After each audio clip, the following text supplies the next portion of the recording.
Hello बच्चों, क्या हाल चाल। सब लोग बढ़िया, शानदार, मजे में, जोरदार, जबरदस्त, चकाचक माहौल। तो भाई आज हम शुरू कर रहे हैं अपने माइंड मैप लेक्चर का एक और प्यारा सा टॉपिक। इसका नाम सर क्या है?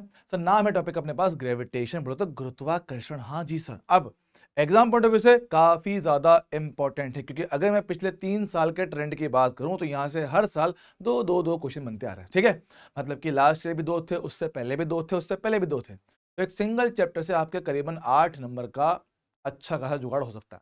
और क्वेश्चन भैया आते हैं बहुत ही ज्यादा आसान, डायरेक्टली फॉर्मूला बेस्ड। तो भैया अगर इन चीजों को थोड़ा ध्यान से तमीज से देखा जाएगा तो यहाँ से क्वेश्चन को बहुत आराम से किया जा सकता है और फ्री के 8 नंबर उठाए जा सकते हैं। ठीक है, तो भैया आइए शुरू करते हैं आपके माइंड मैप लेक्चर का एक और चैप्टर।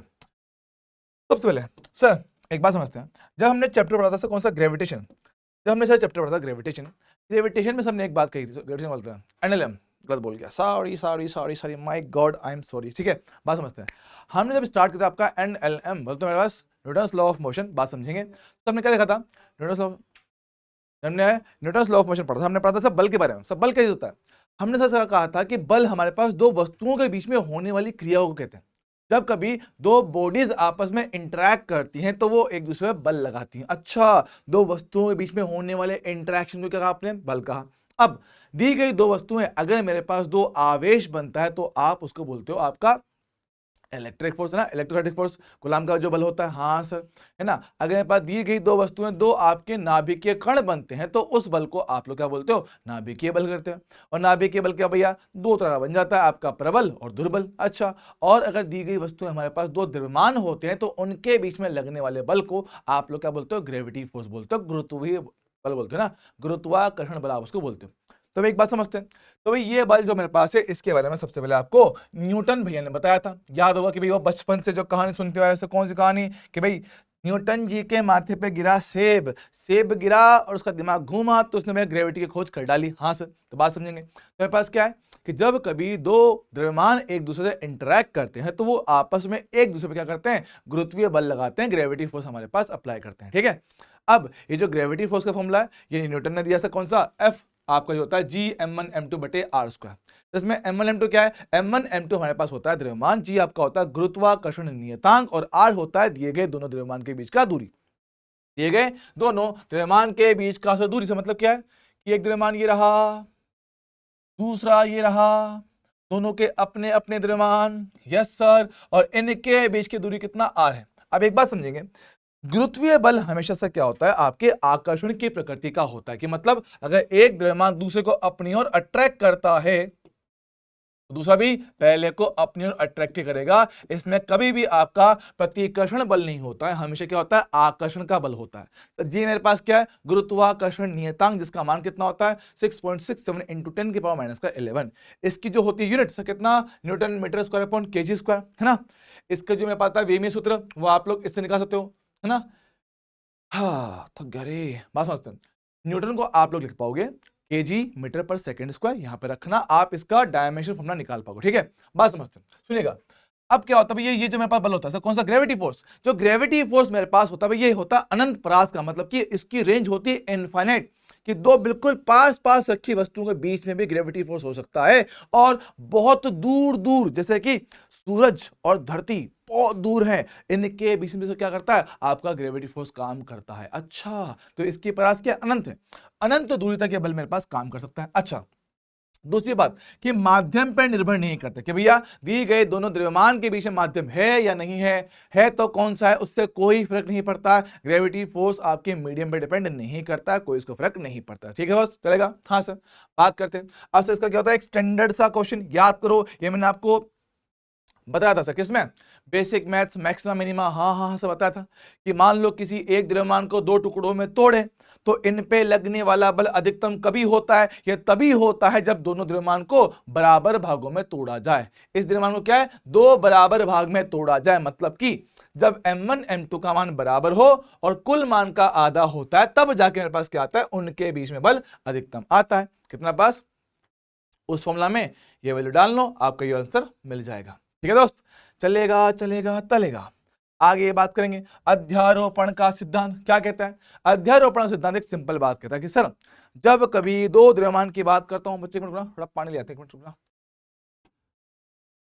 हाँ तो भाई सुनो क्या बोल रहे थे अपन, अध्यारोपण का सिद्धांत क्या बोलता है कि सर दो द्रव्यमान के बीच में लगने वाला आपका जो गुरुत्वाकर्षण बल होता है वो किसी तीसरे द्रव्यमान की उपस्थिति से प्रभावित नहीं होता कि भैया तीसरा द्रव्यमान है या नहीं, उससे फर्क नहीं पड़ता, बाकी दो के बीच का बल मेरे पास क्या हमेशा सेम रहता है। असल जिंदगी में काम नहीं करता भैया कि दो लोगों में जो आकर्षण है किसी तीसरे के आने से चेंज हो सकता है, संभावनाएं पूरी पूरी होती तो समझना। हम क्या करें, हम एक बात सिंपल से कहते हैं कि सर मान लो मेरे पास एक द्रव्यमान सा कितना m1 है, दूसरा द्रव्यमान सा कितना m2 है, इनके बीच में भैया कोई आकर्षण बल मेरे पास कितना F रहा होगा। हम कहते हैं जीवन में किसी तीसरे के आ जाने से इस बल F पर कोई प्रभाव नहीं पड़ेगा, मेरे पास क्या ये सेम टू सेम रहने वाला है। ठीक है, अच्छा बात समझते हैं। अब मान लो ऐसे किसी सिस्टम में मान लो मेरे पास क्या दो या दो से अधिक द्रव्यमान मेरे पास है, दो या दो से अधिक मेरे पास क्या द्रव्यमान है, और ऐसे में किसी एक द्रव्यमान पे आपको कुल बल निकालने के लिए बोला जाए कि मान लो पास क्या है सर तीन चार द्रव्यमान है, ले भैया तीन चार अलग अलग 1 2 3 4 5 है ना, तो बहुत सारे आपके अलग अलग द्रव्यमान है। अब मैं कहता हूं कि मुझे किसी एक पे कुल बल निकाल के बताओ, तो ठीक है, तो अगर आपको किसी एक पर कुल बल पूछा जाए तो करेंगे क्या, कुछ मत करो, जो इसके अलावा जिस पे बल निकालना है उसके अलावा जितने सारे द्रव्यमान है सबके आकर्षण बल को लेना, F1 F2 F3 F4 F5, तो जितने भी मेरे पास बल आएंगे आपको कुछ नहीं करना है, बस उनका सदिश योग कर देना। तो भैया हर एक के कारण उत्पन्न होने वाला बल, हर एक द्रव्यमान की वजह से उत्पन्न होने वाले बल का हम लोग क्या करेंगे भैया सदिश योग कर देंगे, तो आपको कुल बल उस पर मिल जाएगा। क्लियर है क्या? सो जी हाँ जी हाँ जी हाँ, बढ़िया शानदार, चल ठीक है चलेगा। हाँ जी, बात करें और खास पॉइंट नोट, ये मैंने आपको वेक्टर में भी बताया था। सर क्या बताया था कि जब कभी दो समान परिमाण के सदिश, जब कभी दो समान परिमाण के सदिश एक दूसरे से कितना 90 डिग्री कोण पर होते, भाई उनका रिजल्टेंट हमेशा √2 गुना ज्यादा होता है। अच्छा, अगर मेरे पास दिए गए दोनों सदिश का परिमाण समान और उनके बीच में से कोण कितना 60 डिग्री होता है, तो उनका रिजल्टेंट कितना √3 गुना ज्यादा होता है। अच्छा सर, सेम तरीके से अगर दोनों सदिश के बीच का कोण कितना 120 डिग्री हो, तो आपका परिणामी इन्हीं के बराबर निकल के आता है, मतलब P। ओके सर, अगर दोनों सदिश समान दिशा में हैं तो डायरेक्टली उनको जोड़ दो, P + P कितना 2P हो जाएगा, और अगर दोनों एक दूसरे से उल्टा है तो उनका नेट वैल्यू कितना आएगा 0 आएगा। सर बहुत बढ़िया, शाबाश शाबाश शाबाश। सर चलो आगे बात करेंगे। देखो देखो मेरे लाल, ना देखो वही, तो ऐसे मेरे पास क्या होता है कि मान लो दिए गए सदिशों का परिमाण समान और सब के सब आपस में समान कोण, समान मतलब बराबर बराबर कोण पे बटे। देखो समझो, तो एक बिंदु पे कुल कोण कितना होता है 360। अब तीन बल ले लिए तो तीन बलों ने मिलके 360 के तीन टुकड़े कर डाले, 120 120 120। तो ऐसे केस में इनका रिजल्टेंट कितना आएगा सर 0 आएगा। तो चार बल होते तो कोई बात नहीं, 360 कर दो, चार टुकड़े 90 90 90। वाह, अगर सारे बलों का परिमाण समान है और कोण कितना 90 90 90 है तो उनका नेट कितना आएगा 0। सर ऐसे तो कितने हो सकते हैं, ऐसे तो कितने भी हो सकते हैं। बिल्कुल सही बात है कि अगर तेरे पास n बल हैं और n के पास है ना सारे बलों के बीच में जो मेरे पास क्या कोण समान है, तो उनका रिजल्टेंट हमेशा ही कितना आएगा वो 0 आएगा। वाह सर बढ़िया, मजा आएगा। चल ठीक है, बात समझते हैं। अब ऐसे हम यहाँ पे एक टर्म डिफाइन कर सकते हैं, क्या, गुरुत्वीय क्षेत्र की तीव्रता, है ना, कि भैया एक सिंगल द्रव्यमान की जैसे उसके आसपास जितने भी द्रव्यमान हैं सब पे प्रभाव अगर एक साथ देखने को समझाना हो तो हम लोग बात करते हैं गुरुत्वीय क्षेत्र की तीव्रता, अंग्रेजी में बोले तो ग्रेविटेशनल फील्ड का इंटेंसिटी। अच्छा, तो सबसे पहले भैया गुरुत्वीय क्षेत्र क्या है भैया, किसी भी एक द्रव्यमान के आसपास का वह क्षेत्र जहां पे बाकी द्रव्यमान मेरे आकर्षण को महसूस कर सकते। समझना कि एक द्रव्यमान है, यस सर, इसके आसपास का वो क्षेत्र जहां पे बाकी सारे द्रव्यमान इसके आकर्षण को महसूस कर सकते हैं, गुरुत्वीय क्षेत्र कहलाता है। अब इस क्षेत्र में किसी भी एक बिंदु पे मेरे पास जो आकर्षण बल का जो मान होता है वो कितना होता है, गुरुत्वीय क्षेत्र की तीव्रता। तो जो मान होता है किसके लिए निकालते हैं, एक यूनिट मास के लिए। तो एक यूनिट मास पे कितना मेरा अट्रैक्शन रहेगा, कितना मेरा आकर्षण रहेगा, वो बनता है मेरे पास ग्रेविटेशनल फील्ड का इंटेंसिटी। सर ठीक है, क्या बोलते हैं, एकांक द्रव्यमान पर काम करने वाला आपका बल जो होता है कौन सा, गुरुत्वीय बल, उसको बोलते हैं गुरुत्वीय क्षेत्र की तीव्रता। सर ठीक है, आई का फॉर्मूला कितना होता है, F/m। आई मेरे पास क्या है, ग्रेविटेशनल फील्ड का इंटेंसिटी, F क्या है आपका ग्रेविटी फोर्स, M क्या है द्रव्यमान जिस पे बल लगा रहे हो। सर ठीक है, मेरे पास क्या है, आपका जो आई वेक्टर होता है वो सदिश क्वांटिटी होता है ना, क्या है, सदिश राशि है। तो यूनिट क्या आएगी, बल अपॉन द्रव्यमान, न्यूटन अपॉन केजी। सर बल बटे द्रव्यमान वो भी तो होता है त्वरण, हाँ बिल्कुल सही पकड़ा है। तो न्यूटन अपॉन केजी के दो या मीटर पर सेकंड स्क्वायर कर दो, तो इसका जो मेरे पास होगा डायमेंशनल फॉर्मूला, विमीय सूत्र, वो होगा एक्सेलरेशन के बराबर त्वरण के बराबर मीटर पर सेकंड स्क्वायर। तो L1T-2। सब बहुत बढ़िया, शाबाश। बात करते हैं अब, हम बात कर सकते हैं किसके लिए, पॉइंट मास के। एक छोटू सा पॉइंट मास है, उसके लिए ग्रेविटेशन फील्ड का इंटेंसिटी सा कितना होता है, I बराबर Gm/r²। तो मेरे पास क्या है कि मान लो आपको दे रखा एक m मास, इसकी वजह से r दूरी पर किसी बिंदु पे आपको क्या चाहिए, फील्ड का इंटेंसिटी चाहिए। एक बात याद रखेंगे सर, ग्रेविटी फील्ड सर कैसा है, अट्रैक्शन का है, तो हमेशा द्रव्यमान की तरफ उसकी दिशा बनेगी। ओके सर, फॉर्मूला कितना, Gm/छोटू r का स्क्वायर। देख पाओगे I समानुपाती है छोटू r के स्क्वायर के बटे में। हाँ सर, बोलते तो व्युत्क्रमानुपाती है ना। याद करो, एक ऊपर एक नीचे, एक ऊपर एक नीचे। सर क्या इसका शक्ल मिलता है y समानुपाती 1/x की पावर n। जी हाँ, क्या इसको कहते हो हाइपरबोला। क्या बोला, हाइपरबोला। बोले तो अति परवलय। हाँ जी सर, चल जाएगा, ये बोल रहा हूं, हाँ जी सर चलेगा, दौड़ेगा, शानदार। आगे बात करते हैं। देखो एक बात समझना, मैंने ग्राफ दिखा रखा ऊपर क्योंकि मैंने बात किया परिमाण का।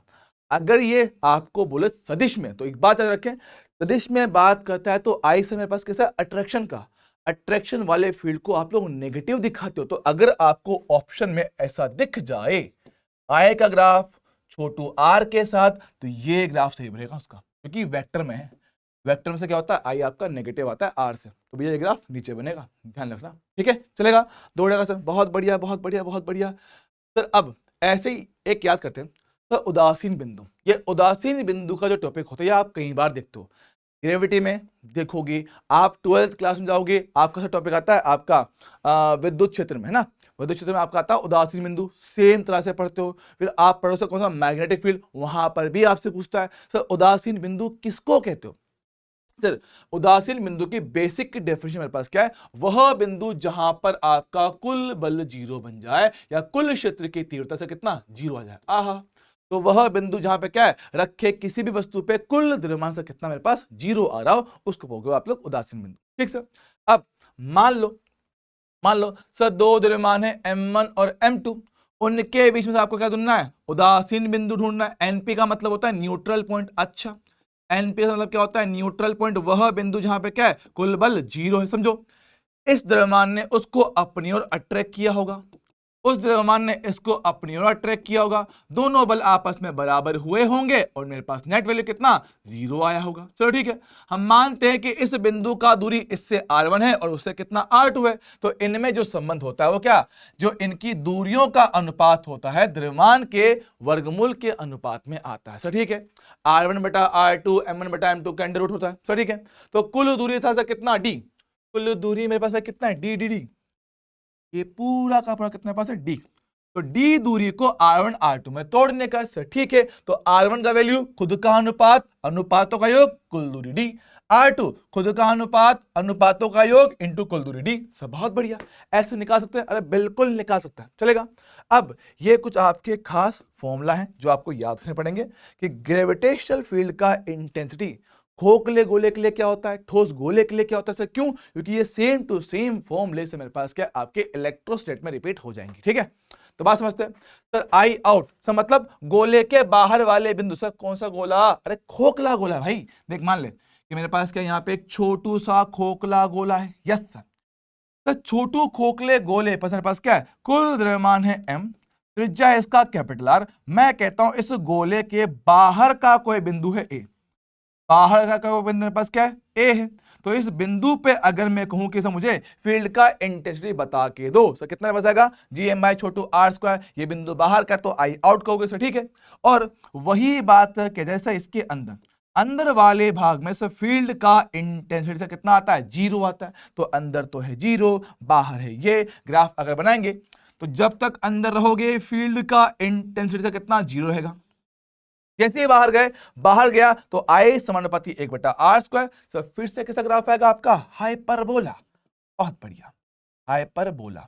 तो बिल्कुल ऐसे ही मेरे पास क्या है, एक ठोस गोला है, ठोस गोला है सर, ठीक है। ठोस गोले के लिए अगर आप सेम काम करो सर, कौन सा, इंटेंसिटी का, तो बाहर वाले बिंदु के लिए फॉर्मूला सेम टू सेम रहेगा जो आपने खोखले देखा है ना। लेकिन इस बार अंदर का फील्ड जो है वो मेरे पास जीरो नहीं होता, सब कुछ मान निकल के आता। तो देखना सर, क्या अंदर वाले पॉइंट पर देखोगे तो आई इनसाइड समानुपाती है छोटा r, जो दिखाता है एक सरल रेखीय ग्राफ को। क्या दिखाता है, सरल रेखीय ग्राफ को दिखाता है, स्ट्रेट लाइन ग्राफ। अगर यहां देखोगे सर, आपका बाहर वाले बिंदु पे जो आई आउट है वो दूरी के वर्ग के व्युत्क्रमानुपाती होता है सर, जी हाँ। तो ये कैसा ग्राफ है, सही बनेगा हाइपरबोला, हाइपरबोला ग्राफ बनेगा। तो भाई देख पा रहे हो, अंदर वाले बिंदु के लिए सरल रेखीय ग्राफ, बाहर के लिए हाइपरबोला सर, ठीक है। तो ये है इसका और इसका है ये वाला, ठीक है दोस्त, चल जाएगा। हाँ जी सर, बहुत बढ़िया, शाबाश। अब ठीक है, अब जब हम बात करें फील्ड का इंटेंसिटी किसके लिए, किसी ग्रह के लिए, तो हम लोग गुरुत्वीय क्षेत्र की इंटेंसिटी, तीव्रता की बात करें किसी ग्रह के लिए, तो आप उसको सब बोलते हो गुरुत्वीय त्वरण। क्या बोलते हो उसको, गुरुत्वीय त्वरण उसको कहा जाएगा सर, ठीक है। तो कुल मिला क्या है, किसी ग्रह के लिए, प्लेनेट के लिए बात करते हैं सर। धरती क्या है सर, ये भी तो ग्रह है, धरती भी तो एक ग्रह होता है सर, जी हाँ। तो धरती के लिए बात करना शुरू करें सर, ठीक है। तो फॉर्मूला मेरे पास वही तो हमने से बात कर सके, इसके लिए ठोस गोला धरती है, यस सर। फॉर्मूला क्या है, जी एम बटे आर स्क्वायर सर, जी हाँ, लगा दो। तो मेरे पास क्या है, जी का फॉर्मूला क्या है, जी एम बटे आर स्क्वायर सर, बहुत बढ़िया। अगर मैं इस एम को बदलना चाहूं सर किससे, घनत्व के साथ, तो सर द्रव्यमान एम मेरे पास क्या होता है, घनत्व इंटू आयतन होता, और गोले का आयतन होता सर कितना, 4/3 पाई आर क्यूब सर, बहुत बढ़िया। इसको यहां पे रखोगे, सॉल्व करोगे तो आपको ये वाला फॉर्मूला मिल जाएगा। तो जी का फॉर्मूला बेसिक मेरे पास ये वाला होता है, तो इसमें आर क्यूब आएगा, नहीं आर ये, ठीक है, चलेगा। हाँ सर, और अगर सेम चीज हम लोग सब बात कर सके किसके लिए, धरती के लिए, धरती माता जी के लिए बात की जाए, भाई ये रहा धरती माता के लिए अर्थ। तो अर्थ की जब लोग बात करोगे तो भैया द्रव्यमान किसका, धरती का, त्रिज्या किसका, धरती का। सर धरती का द्रव्यमान तो पता होता है ना, और धरती की त्रिज्या आपको पता होती है। तो जब इसको रखोगे, सॉल्व करोगे तो वो वैल्यू मिलेगी जो आप लोग आज तक रटते हुए हैं। जैसा कौन सा, 9.8 मीटर पर सेकेंड स्क्वायर, जिसको आप लोग लगभग लगभग कितना, 10 मान लेते हो सर, ठीक है, चलेगा, दौड़ेगा, शानदार, अच्छा है सर, बढ़िया। तो ये बात अपने को सर रखना याद। और साथ में आपको इस फॉर्मूला के साथ साथ जी बराबर capital G M by R square, तो जी एम बराबर छोटू जी आर स्क्वायर, इसको भी याद रखना, काफी काम आपका इससे पड़ता रहता है। अब अगला टॉपिक इसमें होता है कि आपकी ग्रेविटी, जो आपका गुरुत्वीय त्वरण है, उसका ऊंचाई के साथ क्या परिवर्तन देखने को मिलता है। तो ऊंचाई के साथ किसी ऊंचाई h पर जो ग्रेविटी मेरे पास होता है सर कितना, वो सर निकालेंगे इस फॉर्मूला से, g/1 + h/r का होल स्क्वायर सर, ठीक है। ऊंचाई पे सर, यहाँ पे h क्या है, धरती की सतह से ऊंचाई सर, ठीक है, लिख दो यहाँ पे, एक बार मैं इसको लिख दूं, देखो h क्या है, सतह से ऊंचाई, या आपकी जो दी गई वस्तु है या वो आपका जो बिंदु है, उसकी धरती की सतह से कितना ऊंचाई मेरे पास है, ठीक सर। अब मान लो उसने आपको सर दिया कि जो ऊंचाई है वो n इंटू आर है, क्या धरती की त्रिज्या r का n गुना ज्यादा है, बोले तो आधा गुना हो सकता है, 1/3 गुना हो सकता है, डबल ट्रिपल कुछ भी हो सकता है। हम कह रहे हैं कि धरती की त्रिज्या से n गुना ज्यादा है, तो जब ये मान आप यहां पर रखोगे तो एक शॉर्टकट फॉर्मूला आपका ये बन के आता था कितना, g/1 + n का होल स्क्वायर। तो n क्या है, n मेरे पास कि कितनी गुना ज्यादा ऊंचाई पे आप लोग हो, ठीक है, चलेगा, done sir. Same to same तरीके से बात करें किसकी, छोटी दूरी के लिए, कि मान लो कि अगर मेरे पास जो ऊंचाई है वो बहुत बहुत बहुत छोटा है त्रिज्या r की तुलना में, तो आप लोग से यहाँ पे क्या लगाते हो, बायनोमियल एक्सपेंशन, द्विपद प्रमेय, उसको लगा के सॉल्व करते हो तो दोस्त मेरे पास ऐसा फॉर्मूला निकल के आता है, GH बराबर G ब्रैकेट 1 - 2h/r। और इसी से अगर आप लोग ग्रेविटी में प्रतिशत परिवर्तन निकालते हो तो कितना आएगा, परसेंटेज चेंज G का 2h/r × 100, ये मेरे पास क्या है, परसेंटेज चेंज आपको देखने को मिल जाए। ऑल बाय क्लियर है क्या, हाँ सर। अब इससे जुड़े कुछ खास बातें, धरती की त्रिज्या में कितना होता है, 6400 किलोमीटर, 6400 किलोमीटर, ठीक है। जब यहाँ पे इसको रखोगे है ना, 2 0 से 2 0 कट जाएंगी, हाँ सर। तो मेरे पास कहता हूं कि परसेंटेज चेंज जी का सर कितना बचेगा, ये आएगा आपका h/32, h बटा 32 32। तो आप लोग h का मान रख के डायरेक्टली प्रतिशत परिवर्तन होने वाला जी में निकाल सकते हो। समान को तो कितनी ऊंचाई है 16, 16 बटा 2 से कितना होता है आधा, आधा मतलब 0.5। बहुत बढ़िया। h का मान से कितना लो 32, तो 32 बटा 32 1 हो गया। h का मान से लो कितना 64, तो 64 अपॉन 32 कितना 2 आएगा। बहुत बढ़िया। अगर ऊंचाई से कितना ले लूं 128, तो 128 बटा 32 से कितना 4 आएगा। सब बहुत बढ़िया, ये तो बहुत आसान हो गया। बिल्कुल सही बात है। ऐसे ही अगर ऐसे ही मैं आपके गुरुत्वीय त्वरण में परिवर्तन की बात करूं, किसमें गहराई के साथ, तो गहराई के साथ मेरे पास क्या है जो ग्रेविटी का फॉर्मूला आता है किसी गहराई डी पर, तो वो कितना होता है 1 माइनस डी अपॉन आर। और जैसे सर मेरे पास यहां पे प्रतिशत परिवर्तन का formula 2h bye are into 100 होता है, बिल्कुल वैसे ही यहां पे कितना d अपॉन आर इंटू 100 आता है। चल ठीक है। थोड़ा अगर मैं इसको सिंप्लीफाई करूं तो प्रतिशत परिवर्तन जी का शॉर्टकट फॉर्मूला से क्या बनेगा d बटा 64 d बाय 64। जब आप लोग d के अलग अलग मान को यहां पे रखोगे तो आपको क्या है, आपको प्रतिशत परिवर्तन मिल जाएगा। कि मान लो कि गहराई पे से कितना 32 पे गया, तो 32 बटा 64 आधा मतलब कि 0.5% का चेंज। अगर आप लोग सोच चले गए कितना 64 किलोमीटर गहराई पे, तो 64 बटा 64 काटोगे कितना 1 आएगा, 1% का चेंज। तो अगर आप लोग चले गए 128 पे, तो 128 बटा 64 कितना आएगा 2, तो 2% का चेंज आपको देखने को मिलेगा। और अगर ध्यान से देखोगे, थोड़ा अगर फोकस करोगे, तो दोनों फॉर्मूला से भी इतना फर्क है सर। यहां पे कितना है मेरे पास है 2h है ना, सर मेरे पास कितना है यहां पे 2h है, यहां पे d है। मतलब सेम परसेंटेज चेंज के लिए ये दोनों बराबर होने चाहिए। सेम परसेंटेज चेंज के लिए 2h बराबर से कितना d मेरे पास आना चाहिए सर। बहुत बढ़िया। तो हमने सर लिखा भी है कि समान प्रतिशत परिवर्तन के लिए जो गहराई है वो आपकी ऊंचाई से दुगनी होनी चाहिए। गहराई है जो ऊंचाई से दुगना होना चाहिए, तब जाके आपको सेम परसेंटेज चेंज देखने को मिलेगा। बहुत बढ़िया। ओके सर, मान लो अगर मैं समान ऊंचाई और गहराई पे जाऊं, समान दूरी ऊपर जाऊं, समान दूरी नीचे आऊं, तो आपके जी में परसेंटेज चेंज से कहां ज्यादा देखने को मिलेगा। तो मैं कह रहा हूं कि अगर समान दूरी ऊपर जाओ, समान दूरी नीचे आओ, तो गहराई में आने वाला परिवर्तन आपका कम होता है और ऊंचाई पे ज्यादा आता है। अच्छा, तो ऊंचाई पे जो आपका प्रतिशत परिवर्तन है वो गहराई वाले मान का 2 गुना ज्यादा होता है। अच्छा सर, बढ़िया है। इस बात को डायरेक्टली रट लीजिएगा क्योंकि एग्जाम में इनसे क्वेश्चन आने के चांस बहुत बहुत बहुत ज्यादा होता है। चल ठीक है सर। तीसरा मेरे पास क्या है, ग्रेविटी में जो आपका चेंज देखने को सर मिलता है उसका एक कारण और भी होता है सर। क्या, घूर्णन। कि धरती सर क्या है सर, धरती अपने अक्ष पर भी लगातार चक्कर लगाता है और उस घूर्णन की वजह से मेरे पास क्या आता है, आपका बल आता है सर। कौन सा, सूडो फोर्स सर। सूडो कौन सा, सेंट्रीफ्यूगल फोर्स, अपकेंद्रीय बल। हाँ सर, तो उसकी वजह से क्या होता है, लगातार बाहर की ओर आपको एक बल महसूस होता है जिसकी वजह से ग्रेविटी का मान थोड़ा कम आपको अनुभव होता है। तो हम कह रहे हैं कि मान लो सर बस क्या है, धरती घूम रही है सर। मान लो धरती घूम रही है, हाँ हाँ मान लिया भाई धरती घूम रही है। सर मान क्यों रहे हो सर, धरती सच में घूमता है। अरे ठीक है यार, गुस्सा मत हो। धरती सर घूमेगी, यस सर, धरती हमारी माँ है। धरती हमारी घूमेगी, यस सर, घूमेगा रफ्तार ओमेगा से। तो मैं कहता हूं कि इसकी भूमध्य रेखा से किसी कोण थीटा पर या बोले लैम्बडा पर, किसी कोण लैम्बडा पे अगर बात की जाए सर, यहां पे मेरे पास ग्रेविटी जी का वैल्यू कितना मेरे पास होगा सर, कितना होता है मेरे पास फॉर्मूला जी डैश बराबर जी माइनस ओमेगा स्क्वायर आर को स्क्वायर लैम्बडा।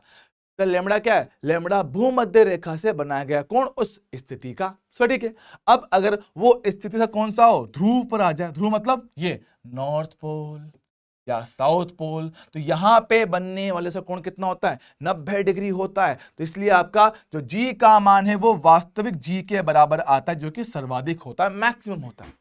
लेकिन अगर हम लोग बात कर सकते कहां पे, भूमध्य रेखा पर, तो लैम्बडा का मान कितना 0 डिग्री होता है। जब यहां पे रखोगे तो cos 0 कितना 1 होता है, तो जी डैश का मान जी माइनस ओमेगा स्क्वायर आर, जो कि न्यूनतम होता है। अच्छा, मतलब कि यहां पे आपको ग्रेविटी मिलता है न्यूनतम और यहां आपको मिलता है मैक्सिमम।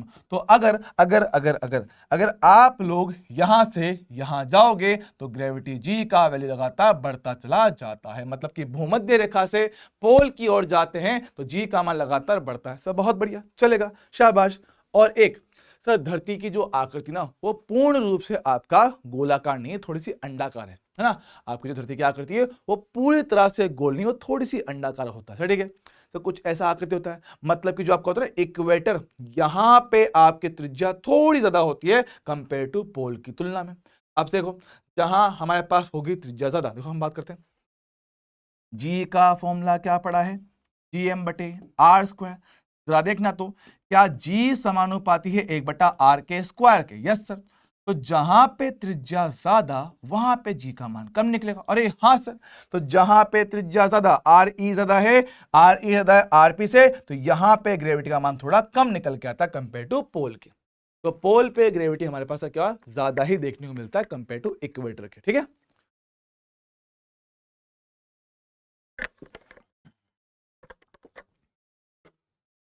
लगा दोस्त, हाँ सर। आगे बात करते हैं, सुनो। अब गुरुत्वीय विभव, देखो ये टॉपिक सिर्फ सिलेबस में है, हालांकि यहां से क्वेश्चन कभी एग्जाम में पूछा नहीं गया है, ठीक है। बाकी इसको सिर्फ फॉर्मूला में याद कर लेना। इसकी परिभाषा डिटेल में हम लोग जरा देखते से कहां पे, इलेक्ट्रोस्टैट में, पर यहां भी इस पर एक बार इसको सुन लेना क्या कहता हूं। गुरुत्वीय विभव, तो विभव का मतलब होता है कार्य, एक तरह से, है ना। विभव का मतलब होता है कार्य, एक तरह से। कौन सा कार्य? एकांक द्रव्यमान को चलाने के लिए किया गया कार्य। सा मतलब देखो, हम कहते हैं कि गुरुत्वीय क्षेत्र के अंदर, गुरुत्वीय क्षेत्र के अंदर अनंत से इकाई द्रव्यमान को बिना उसकी गतिज ऊर्जा में परिवर्तन के लाने में जो कार्य होता है उसको बोलते हैं गुरुत्वीय विभव। समझा क्या? मैं बोलता हूं कि किसी गुरुत्वीय क्षेत्र के अंदर अनंत से इकाई द्रव्यमान को लेके आने में जो मुझे कार्य करना पड़ रहा है बिना उसकी गतिज ऊर्जा में चेंज के, उसको बोलते हो आप लोग गुरुत्वीय विभव। सर ठीक है, तो भाई वी का फॉर्मूला क्या है? सभी है मेरे पास कार्य अनंत से बिंदु पी तक लेके आने में इकाई द्रव्यमान के लिए। सर बहुत बढ़िया। हमने कहा सर है तो ये कार्य, लेकिन इकाई एक द्रव्यमान के लिए, एक यूनिट के लिए बात करते हैं। तो बस क्या है, कार्य एक तरह की अदिश राशि होता है। यस सर, इसका यूनिट क्या बनेगा? कार्य होता है जूल में, द्रव्यमान आता है केजी में, तो जूल अपॉन केजी। जूल क्या बनता है? KG metre square upon second square. जब रख के सॉल्व करोगे तो आपको विभव का क्या होता है ना, विभव का वी में सूत्र आपको मिल जाएगा। चल जाएगा? जी हाँ चलेगा। अब गुरुत्वीय स्थितिज ऊर्जा, देखो आप द्रव्यमान को लेके आए, आपने बाहर से कुछ कार्य किया, तो जो आपने कार्य किया वो कहां गया? जो आपने कार्य किया वो कहां गया? तो जो भी आपने कार्य किया होता है वो सिस्टम की पोटेंशियल एनर्जी में जाके संचित हो जाता है। सर क्यों? क्योंकि आपने क्लियरली ये मेंशन किया है कि आप गतिज ऊर्जा में कोई बदलाव नहीं कर रहे हो, तो जो भी आपने कार्य किया वो गतिज ऊर्जा में तो नहीं जा सकता क्योंकि उसमें कोई चेंज है ही नहीं। हम कह रहे जो आपने कार्य किया वो जाके सिस्टम की पोटेंशियल एनर्जी में जाके स्टोर होता है। अच्छा, तो भैया आप जो भी काम करोगे भाई, वहां से देखो, यहां से आपने जो भी कार्य किया होगा एक्सटर्नल फोर्स का होगा सब कितना, m इंटू वी, ये जाके सिस्टम की पोटेंशियल एनर्जी में जाके स्टोर हो जाता है। सर ठीक है, वही हमारे पास लिखा हुआ है, तो m इंटू वी आएगा। और बाह्य बल का कार्य हम लोग वर्क एनर्जी पावर चैप्टर में पढ़ चुके भैया। बाह्य बल का जो कार्य होता है वो डेल्टा यू के बराबर होता है। डेल्टा यू बोल दो, डेल्टा यू का मतलब है आपकी स्थितिज ऊर्जा में होने वाला परिवर्तन। स्थितिज ऊर्जा में होने वाला परिवर्तन बोले तो पोटेंशियल एनर्जी का चेंज ही मेरे पास होता है। चलो भाई बहुत बढ़िया, शाबाश शाबाश शाबाश। विभव का गुरुत्वीय क्षेत्र की तीव्रता के साथ संबंध, भाई डायरेक्टली याद रखना है, ऐसी चीजें हम लोग ऑलरेडी देख चुके हैं। बात समझना, अगर आपको विभव पता हो और आई निकालना हो तो भाई हम करेंगे इसका अवकलन, डिफरेंशिएशन। आई पता हो, आई पता हो, वी निकालना तो क्या करते हैं इंटीग्रेशन। तो बहुत बढ़िया, ये बात मैं जानता हूं। चल देख ले, अगर वी दे रखा है आर के पदों में, आर क्या स्थिति, आर क्या स्थिति, तो अगर आपको वी दे रखा है आर के पदों में और आई निकालना में क्या होगा अवकलन, तो आई बराबर माइनस डीवी बटा डी आर, ये मेरे पास होता है फॉर्मूला। सर क्यों माइनस? क्यों भाई, आपका आई क्या है? फील्ड है। सर कैसा होता है? अट्रैक्शन टाइप का होता है, इसलिए माइनस लगता है। ठीक है, इसलिए आपका माइनस आता है। चलेगा दोस्त? हाँ सर।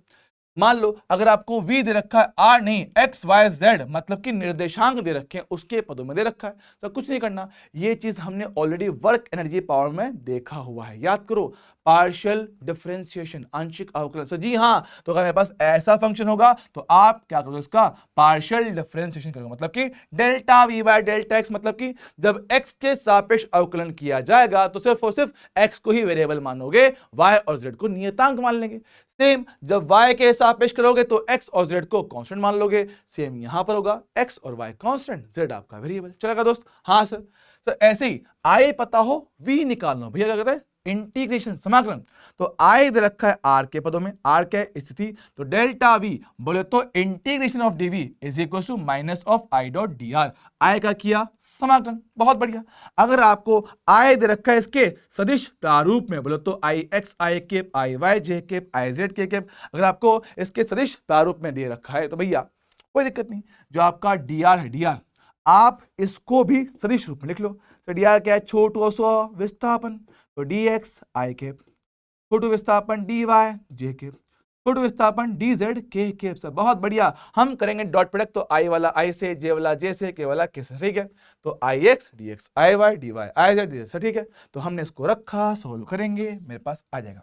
हालांकि इसके क्वेश्चन अपने पास ग्रेविटी वाले चैप्टर में बहुत रेयरली देखने को मिलता है, क्योंकि ये चीजें हम लोग इलेक्ट्रोस्टैटिक में ज्यादा सोल्व करते हैं, इलेक्ट्रोस्टैटिक में इसको ज्यादा पढ़ता है, लेकिन पर ठीक है हमने देख लिया, चीज है सिलेबस में तो अपने देख लिया, ठीक है चलेगा, डन है सर। अब भैया अगर आपको विभव पता है तो ऊर्जा मिल जाएगा। सर क्यों, हमने कहा ना कि जो भी आप कार्य करते हो वो सिस्टम की ऊर्जा के रूप में जाके संचित होता है, तो आपने क्या कहा सर, ये क्या है, जो कार्य किया वही तो जाके संचित हुआ है, यस सर। वो कितना कहा आपने सर, m इंटू वी कहा, बहुत बढ़िया। और अनंत पे आप लोग पोटेंशियल एनर्जी को भी कितना, जीरो मान लेते, भैया हमने कहा है पोटेंशियल एनर्जी आपका एक रिलेटिव टर्म होता है, जो जिसको किसी बिंदु के सापेक्ष में ही देखा जाता है। सर ठीक है, तुमने सर देखा, तो मेरे पास क्या है, अनंत पे ऊर्जा जीरो मानते हैं और अनंत की तुलना में हम लोग यहाँ बात करते हैं। तो ये कुछ फॉर्मूला है, इनको रट के रखना है कि सर अगर मेरे पास बिंदु द्रव्यमान है तो बिंदु द्रव्यमान के लिए आपका विद्युत आपका गुरुत्वीय विभव से कितना पाता है, माइनस का जी अपॉन आर, छोटू एम से गुणा कर दो ऊर्जा मिल जाएगा। तो इसको गुणा किया छोटू एम के साथ, आपको दो द्रव्यमानों के लिए ऊर्जा का फॉर्मूला मिल गया। तो छोटू द्रव्यमान के लिए मेरे पास क्या है, विद्युत विभव, कैपिटल एम के लिए आर दूरी पर आर से निकाला विभव। यहाँ पे क्या है, आप जो द्रव्यमान को लेके आए थे वो छोटू एम था, तो बड़ा एम छोटू एम दूरी आर, इस सिस्टम की ऊर्जा ये बन जाएगा, बहुत बढ़िया। सेम टू सेम तरीके से अगर मेरे पास एक खोखला गोला है तो खोखले गोले के बाहर के किसी बिंदु पर आपको गुरुत्वीय विभव का फॉर्मूला ये मिलेगा। अंदर के सारे बिंदुओं पे सेम, अंदर के सारे बिंदुओं पे सरफेस के बराबर विभव देखने को मिलता है। कितना, G M upon capital R. Sir capital R क्या है अपने पास, गोले का त्रिज्या, सर ठीक है। तो अंदर के सारे बिंदुओं पे मेरे पास क्या होता है, सेम वैल्यू मिलता है, कितना, जी एम बटे आर। तो अगर मैं इसको सदिश रूप में दिखाऊं तो माइनस का जी एम बटा आर, अंदर के लिए पूरा constant, yes sir, no change, we इनके मेरे पास कांस्टेंट है, नो चेंज। लेकिन जैसे ही बाहर गए, सब बाहर से देखा वी आउट समानुपाती 1 बटा आर के, तो जैसे जैसे आर बढ़ेगा वी का वैल्यू कम हो जाएगा, तो आर बढ़ाओ वी कम हो गया, बहुत बढ़िया, शाबाश, ठीक है। अगर इन दोनों को छोटू एम से गुणा कर दोगे तो वहां पे आपको ऊर्जा मिल जाएगी, perfectly done. Same to same तरीके से पास क्या, ठोस गोला है, ठोस गोले के लिए बाहर वाले बिंदुओं के लिए विद्युत विभव, गलत बोल गया, गुरुत्वीय विभव है ना, बाहर वाले बिंदु के लिए गुरुत्वीय विभव का मेरे पास जो फॉर्मूला होता है वो ये होता है, तो डन है। और अंदर वाले के लिए ये थोड़ा सा खतरनाक गंदा वाला फॉर्मूला है, इसको से रटना पड़ेगा, इसको रटना ही पड़ेगा, इसका कोई इलाज मेरे पास नहीं है, ठीक है चलेगा। हाँ यह है कि अगर सर छोटू आर का वैल्यू से कितना, जीरो रख दें, छोटू आर का वैल्यू अगर जीरो रखा जाएगा सर कहां पहुंच जाओगे, गोले के सेंटर पे, बड़ो सा गोला है, दूरी कर दिया जीरो, तो सेंटर पर रहोगे। तो सेंटर वाले बिंदुओं पे आपको जो सेंटर बिंदु पे जो आपको गुरुत्वीय विभव मिलेगा सर, छोटू आर को सर रखेंगे जीरो, आर स्क्वायर काटेंगे तो माइनस का 3 जी एम बटे 2 आर मेरे पास मिलेगा। तो सेंटर पे सबसे ज्यादा नेगेटिव, फिर थोड़ा कम होगा, सरफेस पे आओगे, फिर वहां से मेरे पास और कम हो जाए, ठीक सर। तो ग्राफ का नेचर कैसा है, देखो अंदर वाले बिंदुओं के लिए ग्राफ सर कैसा होता है, पैराबोला होता है, परवलय, और बाहर वालों के लिए कौन सा, हाइपरबोला, ये बातें याद रखिएगा, ठीक है चलेगा, डन। सेम कहानी, छोटू एम से गुणा कर दो, आपको कुल ऊर्जा मिल जाएगा उन बिंदुओं पे, चलेगा दोस्त, सजी हाँ, बढ़िया बढ़िया, शानदार। तो कार्य हम जानते हैं कि बाह्य बल का कार्य से कितना होता है, डेल्टा यू, आपकी स्थितिज ऊर्जा में होने वाला परिवर्तन। अब यहां से इस पेज से एग्जाम में क्वेश्चन आने की पूरी पूरी पूरी पूरी संभावना रहती है, जरा बात ध्यान से सुनेंगे। एक, दो द्रव्यमान की निकाय का स्थितिज ऊर्जा जी m1 m2 बटे आर, लेकिन अगर सिस्टम में द्रव्यमान दो से ज्यादा निकले तब आप लोग सब बनाओगे जोड़ियां, ठीक है सर। जोड़ियां बनेगी तो जोड़ियों की संख्या कितना n into N minus one बटा दो। n क्या है? n है मेरे पास number of mass, number of point mass, number of point mass है ना, कितने मेरे पास बिंदु द्रव्यमान है, नंबर ऑफ पॉइंट मासेस। बहुत बढ़िया, ठीक है, चलेगा। हाँ जी सर। और आपका ग्रेविटी का काम सर क्या है? सर ग्रेविटी एक आपका होता है कंजर्वेटिव फोर्स, संरक्षी बल होता है। तो संरक्षी बल का कार्य कितना होता है? माइनस ऑफ डेल्टा यू होता है सर, ठीक है। तो ये है संरक्षी बल का कार्य, ये है बाह्य बल का कार्य। अगर दोनों को साथ में बताऊं तो मेरे पास क्या है? बाह्य बल का जो कार्य होता है it is always equal to minus of gravity. मिलेगा? हाँ सर। अब देखो एक बात जरा समझेंगे, अगर मैं यहां बात करूं सर, किसकी बात कर रहा हूं? मैं कहता हूं कि अगर h ऊंचाई तक किसी वस्तु को उठाना हो तो अपने आप तो नहीं जाएगा, मुझे बल लगाना पड़ेगा। तो बाहर से मैंने से लगा दिया बल। तो किसी वस्तु को h ऊंचाई उठाने में बाहरी बल ने कितना कार्य किया? भाई ऊपर उठाते हो, याद करो सबने वर्क एनर्जी पावर में सब पढ़ा था सर, कितना? ऊपर उठाने के लिए mgh कार्य मुझे करना पड़ता है। सही बात है क्या? हाँ सर, mgh कार्य मेरे को करना पड़ता है। तो बात समझेंगे, तो mgh तो पहले भी था लेकिन अब ऊंचाई थोड़ी ज्यादा है, ऊंचाई थोड़ी ज्यादा है कि भैया अब ऐसा नहीं भैया कि 2 किलोमीटर उठा लो या 10 मीटर उठा लो, ना ना ना, अब बात करिए भैया हजारों किलोमीटर में।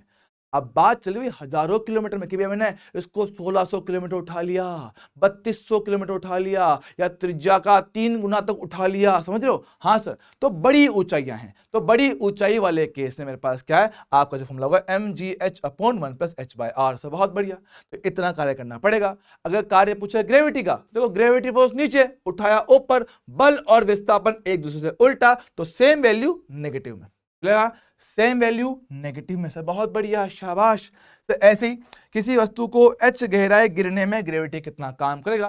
सर अगर ऊपर जाने में ग्रेविटी ने नेगेटिव काम किया है तो नीचे आने में धनात्मक करेगा, सेम फॉर्मूला। तो नीचे आने में ग्रेविटी का काम से कितना है? mgh upon 1 plus h by r। अच्छा, जब वस्तु ऊपर से नीचे गिरता है तो वो कुछ वेग प्राप्त करता है।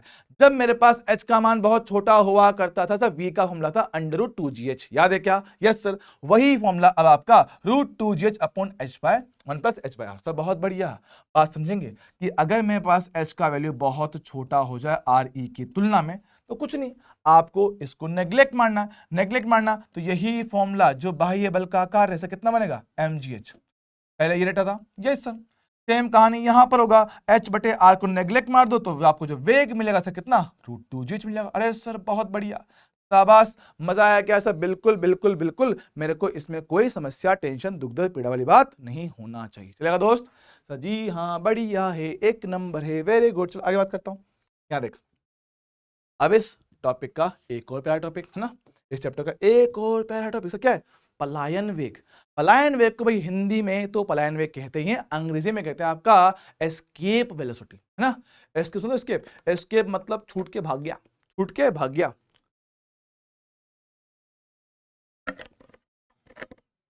समझेंगे, एस्केप वेलोसिटी सुना। पलायन वेग सर होता क्या कि हम बात करें किसी भी बिंदु से वस्तु को न्यूनतम कितना वेग दिया जाए कि वो धरती को छोड़ के, बोले जिस ग्रह पर रखा है उसके गुरुत्वीय बल को छोड़ के अलग हो जाए। कह रहा हूं कि भाई आप कहीं पर भी हो, चाहे धरती पर हो, चाहे चंद्रमा पे, चाहे सूरज पे, किसी भी ग्रह पे हो, किसी भी ग्रह की बात किया जाए तो ग्रह पे किसी बिंदु से वस्तु को न्यूनतम कितना वेग दिया जाए कि वो उस ग्रह के गुरुत्वीय क्षेत्र को छोड़ के बाहर निकल जाए, उस न्यूनतम वेग को आप लोग क्या बोलते हो? पलायन वेग कहते हो। तो बहुत बढ़िया, चलेगा। अच्छा, अब पलायन वेग का बेसिक फंडामेंटल फॉर्मूला कितना? √2gm बटे छोटू आर, √2gm बटे छोटू आर। सही, आर किसके लिए? आर मेरे पास सेंटर से कोई भी दूरी मेरे पास होता है, मेरे पास क्या है? स्मॉल आर है केंद्र से दूरी, केंद्र से दूरी। सर कौन सा केंद्र?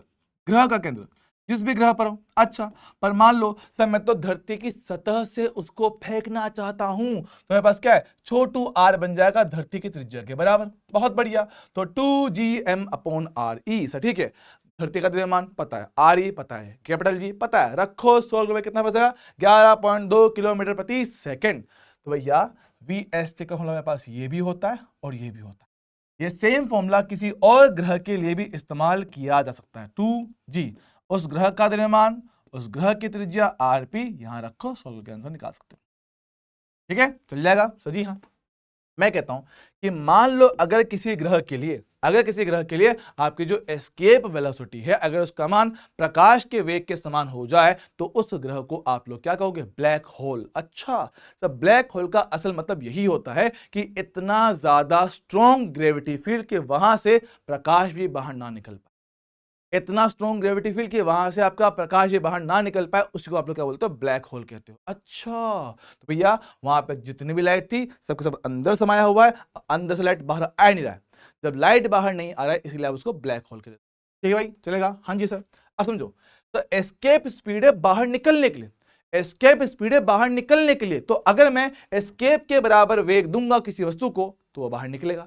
पर सर ये न्यूनतम वेग था, ये न्यूनतम वेग है बाहर निकलने के लिए कि भैया ऊपर जाएंगे रफ्तार कम कम कम कम कम कम कम, लास्ट में कितना? जीरो। ओके सर, तो आपने जब वेग दिया एस्केप के बराबर तो ठीक बराबर दिया, आप ठीक बराबर गुरुत्वीय क्षेत्र से बाहर मतलब अनंत पे पहुंच जाओगे, अनंत पे पहुंचोगे विद जीरो फाइनल स्पीड। ओह, अगर मैं किसी वस्तु को एस्केप से ज्यादा वेग दूं, अगर मैं किसी वस्तु को एस्केप से ज्यादा वेग दे दूं तो सर वो अनंत पे पहुंचेगा भी सही और साथ में कुछ बच भी जाएगा। यस सर, तो अनंत पे जाएगा और साथ में कुछ वेग बचेगा जो कि जीरो मेरे पास नहीं होगा।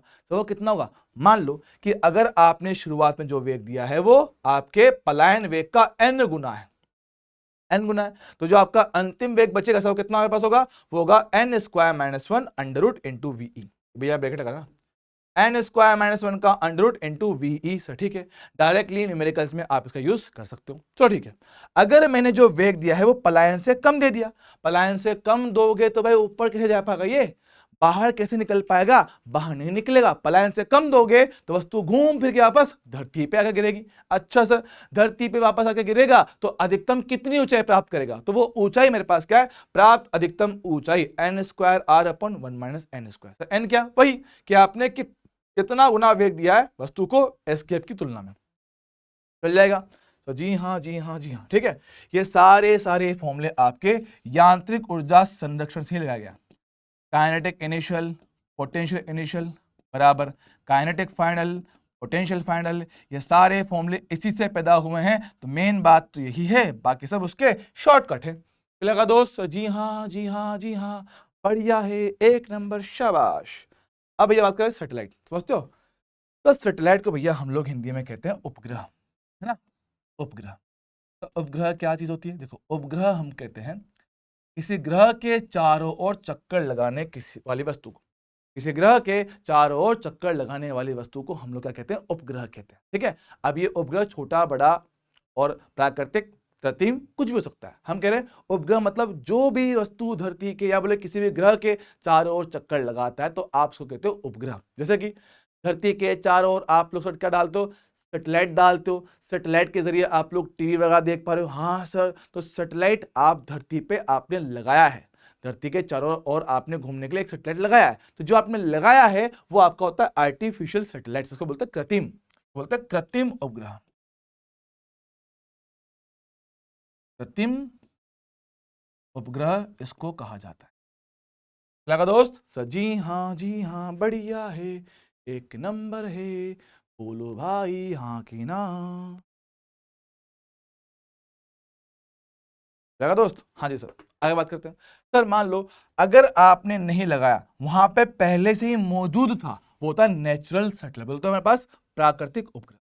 प्राकृतिक उपग्रह जैसे जैसे कि धरती के चारों ओर चंद्रमा चक्कर लगा रहा है सर, जी हाँ, तो वो तो अपने आप बनाया हुआ है, भगवान ने बना के सेट कर दिया उसको, तो उसको बोलते हैं हम लोग प्राकृतिक उपग्रह। सर बहुत बढ़िया। अच्छा, तो मेरे पास क्या है? मून, जैसे कि चंदा मामा चक्कर लगा रहा है धरती के चारों ओर से, हो गया मेरे पास आपका आपका वो है प्राकृतिक उपग्रह। चलेगा? हाँ सर। अब कृत्रिम उपग्रह से हमारे पास क्या होता है? दो तरह के होते हैं। एक आपका होता है पोलर, पोलर सैटेलाइट उसको कहते हैं जो कि पोल के तरफ, पोल के चारों ओर चक्कर होता है, मतलब पोल से होते गुजरता है, समझना उसको। मेरे पास क्या है? यहाँ पर आपका होता है नॉर्थ पोल, यहाँ आपका होता है साउथ पोल। सर जी हाँ, तो इस नॉर्थ पोल और साउथ पोल के आगे पीछे मेरे पास क्या चक्कर लगता है? तो कुछ ऐसा दिखाता हूँ। नॉर्थ पोल ऐसे, यहाँ चक्कर लगता है इसका, ऐसे देख पा रहे हो क्या? हाँ सर, तो जब ऐसे चक्कर लगाया जाए इसको बोलते हैं हम लोग पोलर सैटेलाइट। बहुत बढ़िया। और अगर मेरे पास धरती के चारों ओर जो सैटेलाइट घूम रहा है वो आपका यहां पर, यहां मतलब देखो दिखाता हूं आपके भूमध्य रेखा पे, है ना? भूमध्य रेखा पे चक्कर काटे, कुछ ऐसा है, कुछ ऐसे चक्कर काटता है ऐसा, जी हाँ। तो आप इसको बोलते हो जियो स्टेशनरी। तो हिंदी में बोले तो भाई हिंदी में इसको कहते हैं भू स्थिर उपग्रह, भू स्थिर उपग्रह इसको कहते हैं। तो बहुत बढ़िया, भू स्थिर उपग्रह इसको कहते हैं, सही है। तो भू स्थिर क्यों, भू स्थिर इसको इसलिए कहा जाता है क्योंकि ऐसा लगता है, मतलब ऐसा असल में होता भी है कि धरती के किसी एक बिंदु से अगर उस सैटेलाइट को देखा जाए तो वो हमेशा वहीं दिखता है, मतलब कि यहाँ के सापेक्ष उसकी स्थिति कभी भी चेंज नहीं हो रहा है। अच्छा, तो धरती के किसी एक बिंदु के सापेक्ष अगर आपके उपग्रह की सैटेलाइट की स्थिति समय के साथ चेंज नहीं होता है तो आप उसको क्या बोलते हो, आपका कृत्रिम उपग्रह, कृत्रिम बोलते हैं, भू स्थिर उपग्रह को कहा जाता है। ठीक है, इसके लिए थ्योरेटिकल पॉइंट मैंने अपने नोटबुक में, अपने नोट्स में लिखवा रखा है, तो वहां से इसको पढ़ सकते हो, कंप्लीटली थ्योरेटिकल पॉइंट। ठीक सर, तो भैया मेन बात क्या वो हमने आपको समझा दिया। अब बात करें पास क्या, केपलर के नियम। सर केपलर के नियम थोड़ा सा टाइम पास नियम है, बाकी क्वेश्चन यहां से आना तय है, क्वेश्चन यहां से आना कतई तय है। सर केपलर का सबसे पहला नियम क्या बोलता है, केपलर का पहला नियम यह कहता है कि भाई दुनिया में जितने भी आपके ग्रह हैं, दुनिया में जितने भी आपके ग्रह हैं वो सारे के सारे सूरज के चारों ओर दीर्घवृत्ताकार कक्षा में चक्कर लगाते हैं। सर ठीक है, क्या तुम्हारे पास क्या है, तुम्हारे पास ये हो गया सूरज, सूरज के चारों ओर सारे ग्रह चक्कर लगाते हुए किसमें, दीर्घवृत्ताकार कक्षा में। और दीर्घवृत्त का समीकरण क्या होता है, एक्स स्क्वायर बटा ए स्क्वायर प्लस वाई स्क्वायर बटा बी स्क्वायर बराबर 1 से। ए क्या है, ए को आप लोग बोलते हो ये अर्ध ए, ठीक है, इसको बोलते हैं हम लोग